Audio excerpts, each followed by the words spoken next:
नमस्कार दोस्तों। इमेजिन कीजिए कि 28 साल का पढ़ा लिखा लड़का अपने गांव की बदहाली टूटी सड़कों के खिलाफ इंटरनेट पर आवाज उठाता है, लेकिन अगले ही दिन पुलिस उसे गोली मार देती है। जून 2026 को बिहार के भोजपुर से एक ऐसी शॉकिंग न्यूज सामने आई जहां 28 साल के भरत भूषण तिवारी को पुलिस ने एनकाउंटर में मार दिया। इस घटना के बाद से पूरे देश में एक बहुत बड़ा सवाल खड़ा हो गया। क्या हमारी पुलिस इतने आसानी से किसी की भी जान ले सकती है, वो भी तब जहां वो इंसान खुद सरेंडर करने की बात कर रहा है। किस चीज का सरेंडर? हम तुम्हारी मांग पूरा कर देंगे, पक्का बता। आपसे नहीं होगा, आप बुलाइए। हाँ बुलाइए। डीएसपी साहब आ रहे हैं। ना उससे नहीं होगा। किसे सर को एसपी को बुलाइए जिला का। एसपी साहब मीटिंग में गए हैं पटना। जाने दीजिए, सब भाग गया है, इसलिए भागा है। आप सबको भेजा है यहाँ पे कि आप सभी पे ये आरोप जाए, समझे? छोड़िए, युद्ध नहीं कीजिए। अच्छा आतंकवादी है रे, मुंह बांध के गमछा के रहता है तुम सब, हैं? आतंकवादी से लड़ रहा है रे, हैं? आइए आज इस वीडियो में हम इस पूरे मामले को बहुत ही लॉजिकली और बिना बायस हुए समझते हैं। हम देखेंगे कि पुलिस का क्या क्लेम है और परिवार का क्या कहना है और कानून इसके बारे में क्या कहता है। तो दोस्तों, इस पूरे मामले को ठीक से समझने के लिए हमें सबसे पहले ये जानना होगा कि भरत भूषण तिवारी कौन था। क्योंकि जब भी मेन स्ट्रीम मीडिया पर एनकाउंटर शब्द चलता है तो आमतौर पर लोग समझते हैं कि मरने वाला बड़ा गुंडा होगा, माफिया या फिर हिस्ट्री शीटर। पर भरत तिवारी केस में पिक्चर भी तो उल्टी है। अगर हम बिहार पुलिस के ऑफिशियल रिकॉर्ड्स के उठाकर देखें तो भरत तिवारी का कोई भी पुराना क्रिमिनल रिकॉर्ड नहीं है। वो किसी गैंग का मेंबर नहीं था। वो असल में बीएससी का स्टूडेंट था जो अपनी फ्यूचर को लेकर काफ़ी सीरियस था और पढ़ा लिखा था। उसके पिता के मुताबिक भरत गांव में एक इलेक्ट्रिक बाइक का शोरूम खोलने की तैयारी कर रहा था। यानी कि एक तरफ वो एक आम यंग लड़की की तरह अपनी फ्यूचर के बारे में सोच रहा था।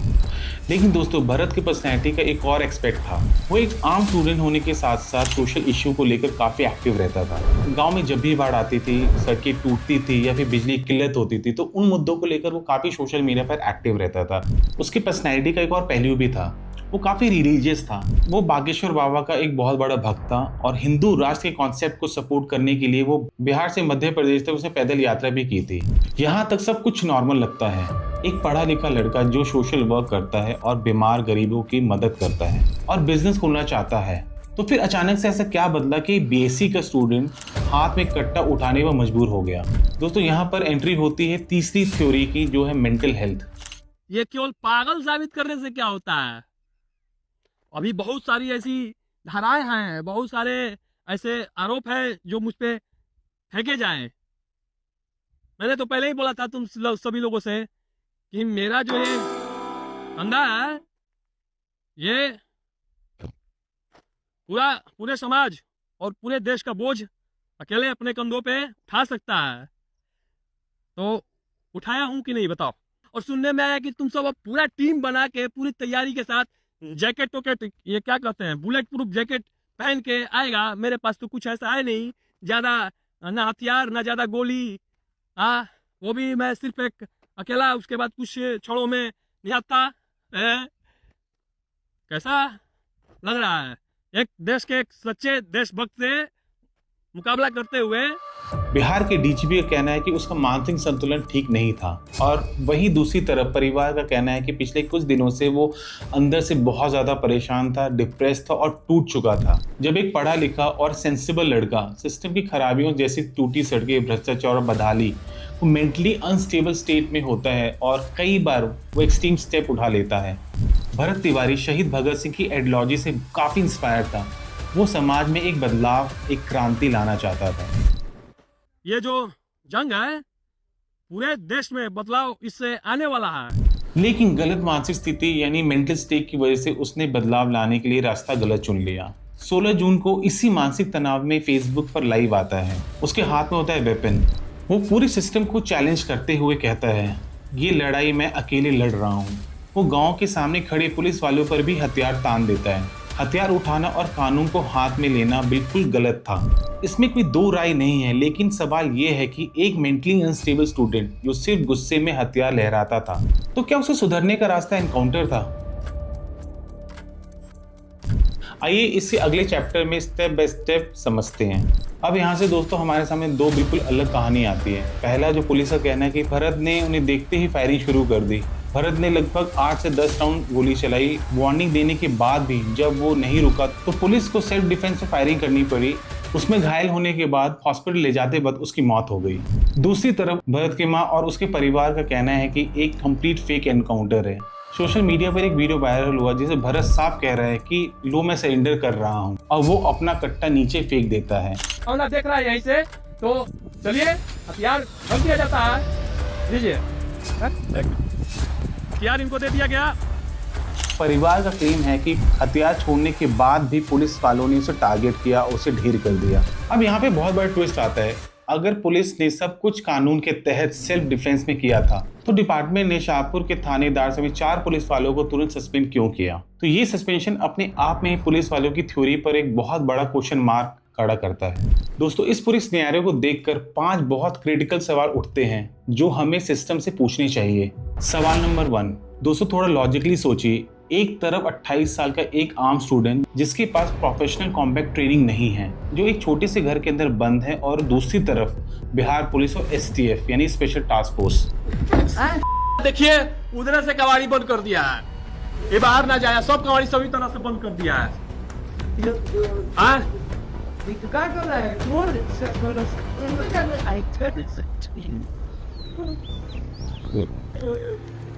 कवाड़ी क्या बंद किया रहा? तू सब खोल आ रहे बाहर, खोल दिखाते हैं, खोल कवाड़ी क्या बंद किया रे? बोल।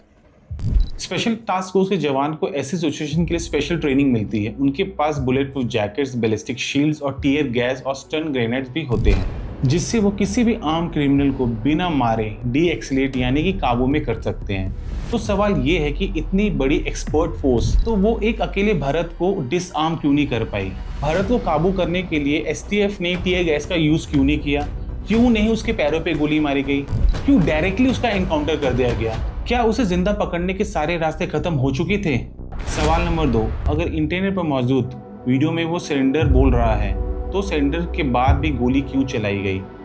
सवाल नंबर 3, बिहार के CM सम्राट चौधरी ने खुद बयान दिया था कि DGP के मुताबिक वो लड़का मेंटली डिस्टर्ब था और उसे सीधा हॉस्पिटल भेजना था। तो फिर ऑन द स्पॉट उसे हॉस्पिटल के बजाय सीधा मौत के घाट क्यों उतार दिया गया? क्या DGP और CM के बीच कॉम्बिनेशन गैप था?